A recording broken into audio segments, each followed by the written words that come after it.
keep it flat. All right, so for the last 20 minutes, we're going to talk about one of my favorite subjects here, nitrogen, the overlooked molecule. And I put in the words the big fix here, what's going on, because I think everyone's forgetting what's going on here. What's so special about nitrogen in our air? So now we have more information about light and all the other gases. Let's review those real quick. So our air, what is it doing? It's blocking the dangerous energy from the sun. We've talked about that, allowing visible light through. We get energy from our air, right? Oxygen, that helps to power us. We've got the greenhouse gases working together to keep us warm at just the right temperature. We've got carbon dioxide, that's enough for food for plants. It's buffering the oceans. And we know it's blocking and protecting us from meteors as they burn up in the atmosphere. And then probably most importantly, we have the right weight of the atmosphere to get us liquid water. So the weight of the atmosphere is so important. We need to have all of that weight. Well, what if we didn't know there was nitrogen in the atmosphere? Well, we know we've got ozone, carbon dioxide, oxygen, and argon. And hopefully I've done enough to prove that we shouldn't have any more ozone, carbon dioxide, or at least oxygen, carbon dioxide, ozone. We didn't talk much about argon. And I'll mention that in just a little bit, why we shouldn't have more of that. But definitely from a heaviness perspective, it could push oxygen out of the way. So those heavy gases, we really don't want any more than what we have. So how are we going to make up all that difference and get all of the weight? What are some other criteria that we should have and think about if we're going to fill up the atmosphere with some other random gas? Well, we know for sure that we got to have all this weight.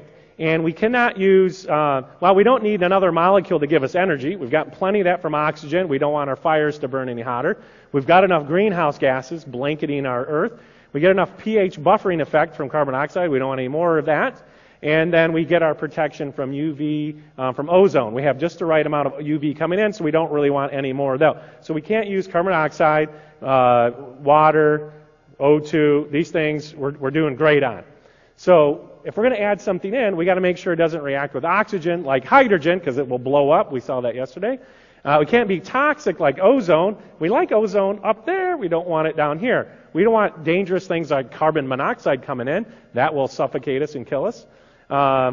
It can't be too dense like argon and carbon dioxide. And we better get some additional, or at least it need to participate in a synergistic way to help block the bad radiation, okay, like ozone and oxygen does. So it has to have all of these properties. So we know it can't be oxygen. We've already got enough of that. Can't be carbon dioxide. Can't be ozone. These things are all perfectly finely tuned. So what are you going to come in with? Well, I have to give you some other limitations. Now, from my understanding of spectroscopy and how greenhouse gases work, you don't want something that has 3 or more atoms in the molecule. So that eliminates almost any other gas. And you don't want a single atom like argon or neon or these individual gases.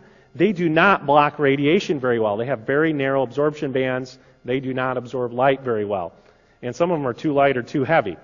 And so we really need to have a molecule that is composed of 2 different atoms. And ideally, they have to be the same atom.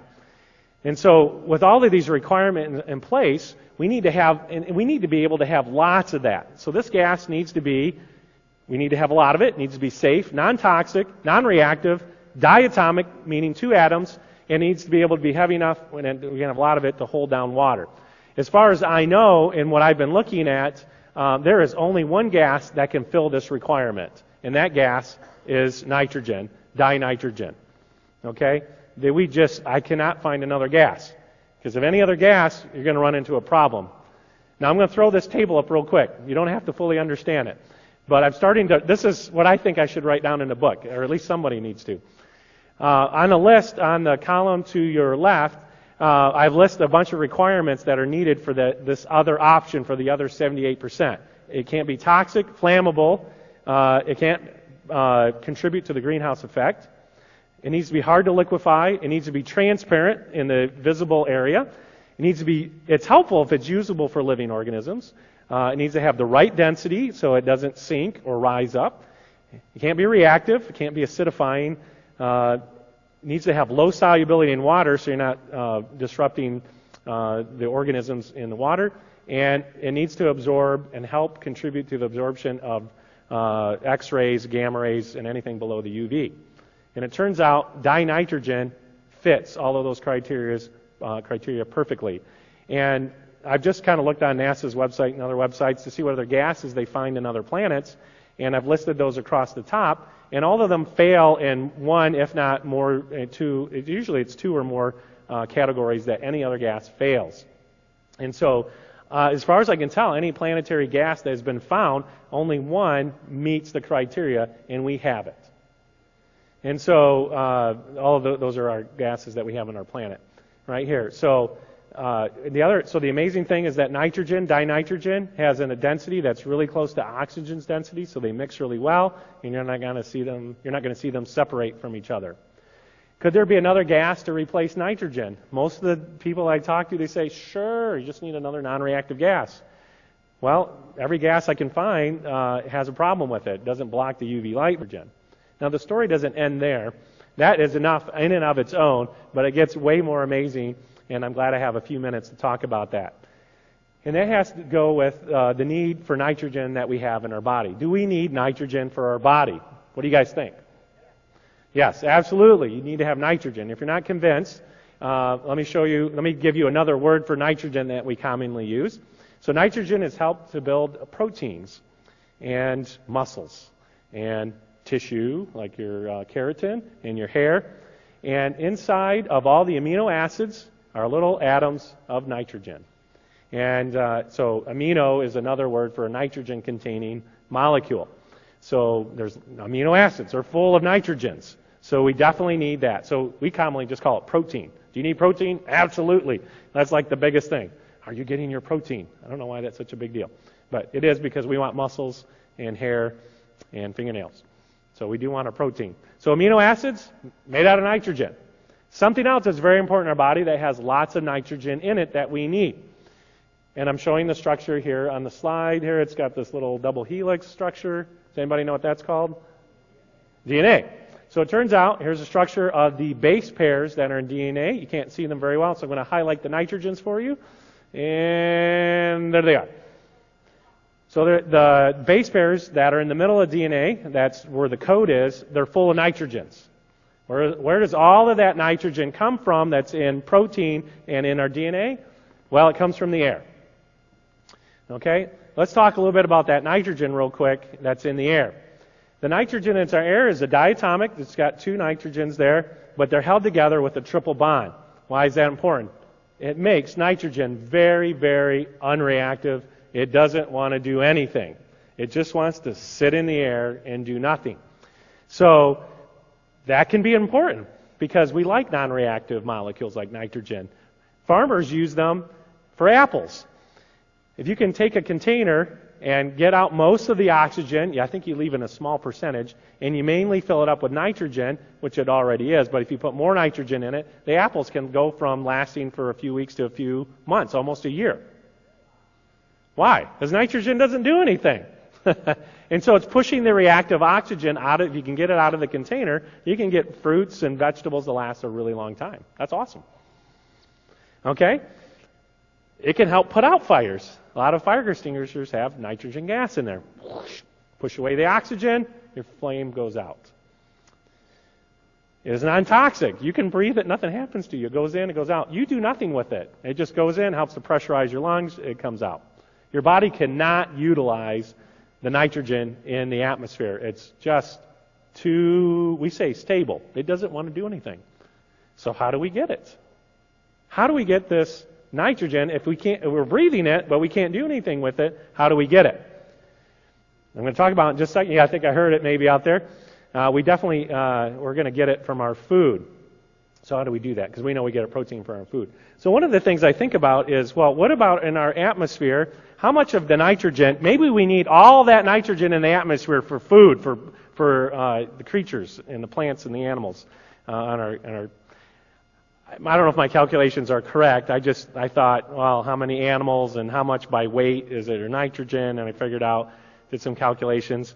I think we need very little nitrogen in our atmosphere that's needed for life. So I don't think we need very much. I think about 1%, if 1% of the air was nitrogen, that would supply all of the nitrogen needs for every living creature on the planet. So why do we have up to 78%? Because we need it for its weight. We need to, it's brute force. to help out with keeping water liquid. All right? But there's an amazing story on how we use it for life and how it gets used here on this planet. So how do we get our nitrogen? Well, it does end up being utilized by certain plants, and they're able to do something with it that's pretty amazing and turn it into a usable, so they fix nitrogen is what it's called. Well, why do they use the word fix? Well, nitrogen is usable in the way that it currently is in the atmosphere. Some might call it broken, and so you have to fix it, change it, to make it usable. So they call it a fixing process that happens, and it actually happens in the roots of certain plants.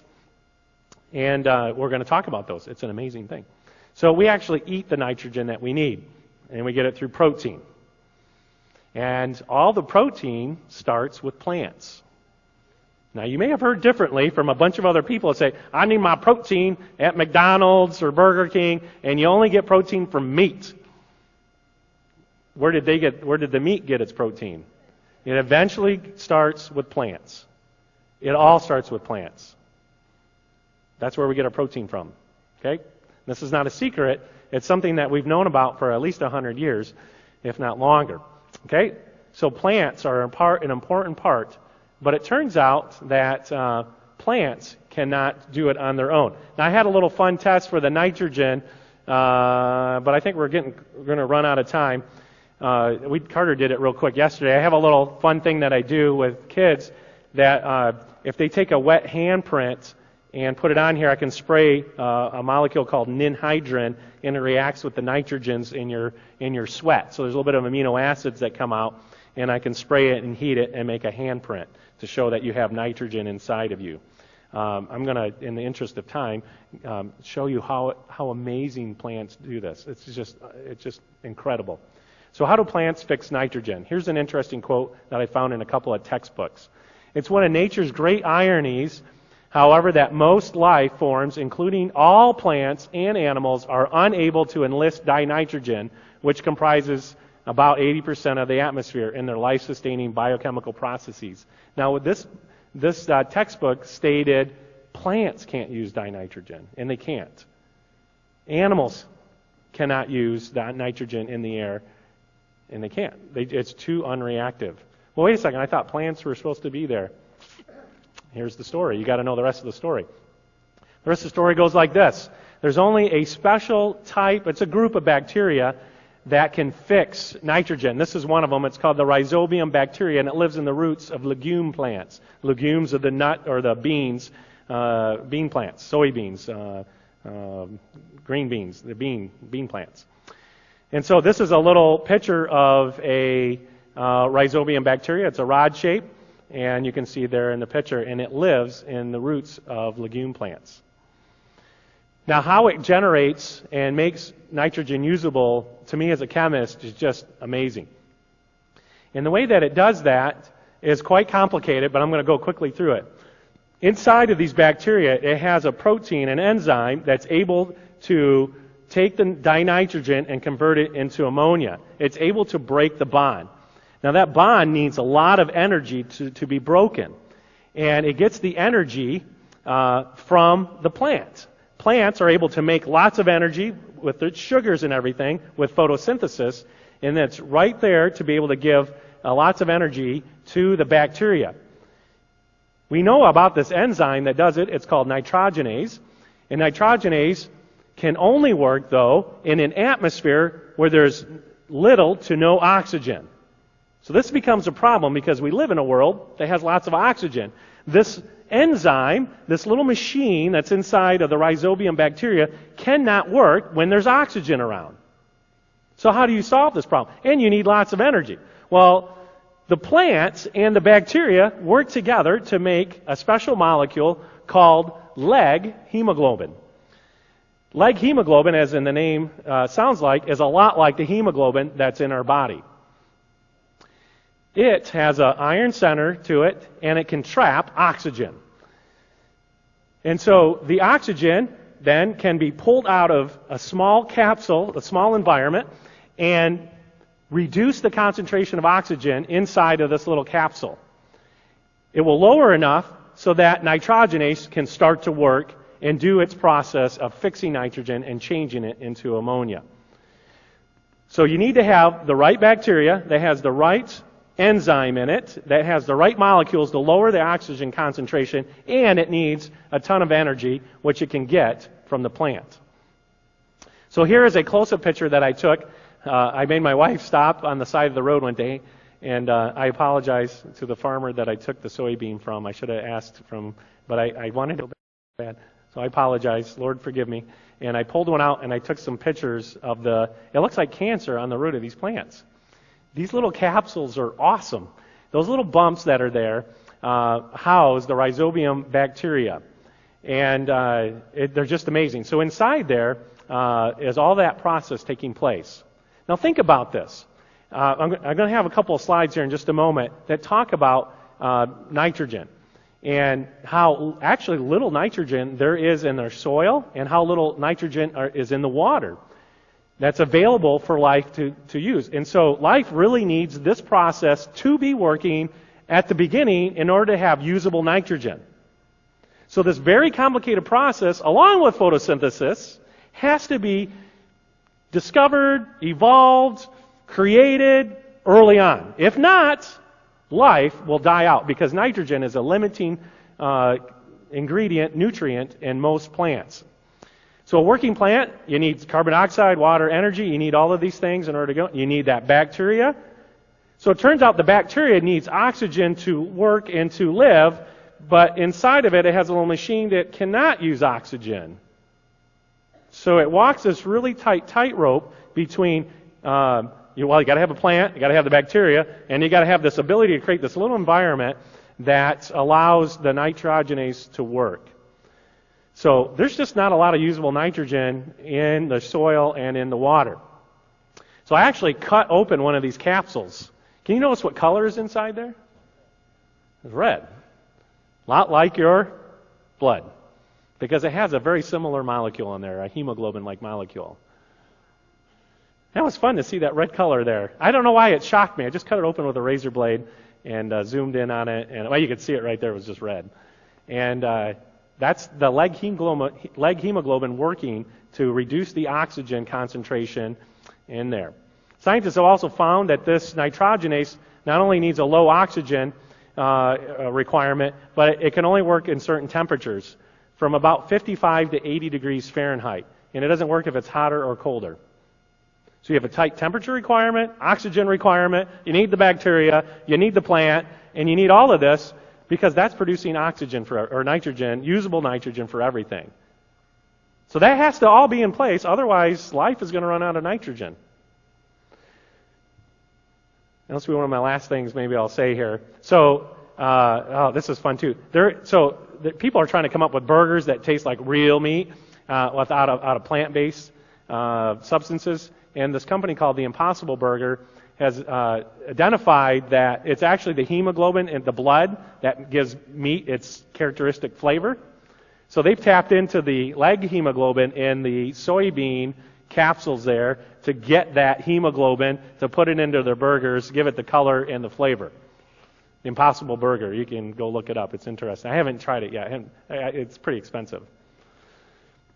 So that is actually what makes nitrogen usable. There's a whole series of bacteria actually that are involved in utilizing it, getting it into the soil, into the plants, and then recycling it back into nitrogen into the air.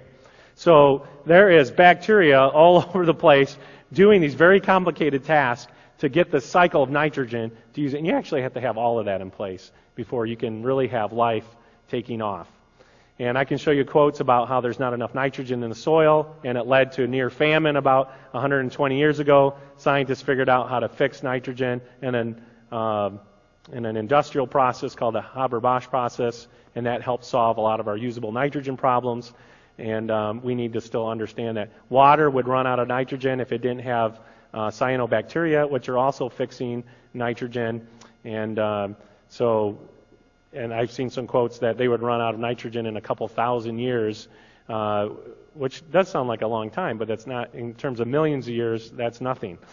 So I see the big fix is nitrogen. It's non-toxic, non-reactive, non-explosive. It can be used for food both in the land, in the oceans. It's not a greenhouse gas. It blocks the dangerous radiation, allows the visible light through. I didn't talk about anything about the sun, how it sounds to us, but we get a good sounds that we like. We get the protection we need, the weight for the water, and it's a perfect density match for oxygen. So it just so happens that we have nitrogen in the right amount, and all those elements are in the right amount in our atmosphere, all working together to give us light. And so it's important that these things don't get adjusted. So when I look in our atmosphere, this will be my last slide for today, I see all these different things that are going on. Solar wind, UV light, ozone, air pressure, oxygen, nitrogen, and all of this stuff. And if you're not in the right concentrations in the right amounts, all of these things would not work together to give us life. And I start to see an engineered and designed system rather than a bunch of random chemicals bouncing together to create life. And tomorrow, the story gets even more exciting. We're going to talk about radiation and radioactive molecules on this planet. We live on a very, very dangerous planet still, despite all of these protections that we have. And so tomorrow morning, we're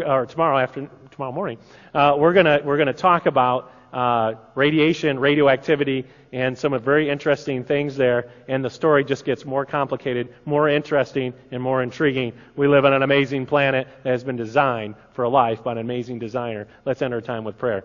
Father God in heaven, wow. I am just excited every time I get a chance to share what you have done. I'm so thankful for all the scientists that have spent countless years and decades studying how life works. And all this information has come together to show that it could not happen without the intelligence that you have, that you put together to get these things going. And Lord, you've made life to last for a long time, and I think we have just misused the life that you have given us here. And please forgive us, but help us to use our lives that we have, to glorify you and to actually bring more understanding to others so that they will come into a saving relationship with you. I hope science will not get in the way of our relationship with you, but would only make it stronger. So please go with us now and bless us. Thank you once again for this amazing world, air, and water that you've created for us. In Jesus' name I pray. Amen.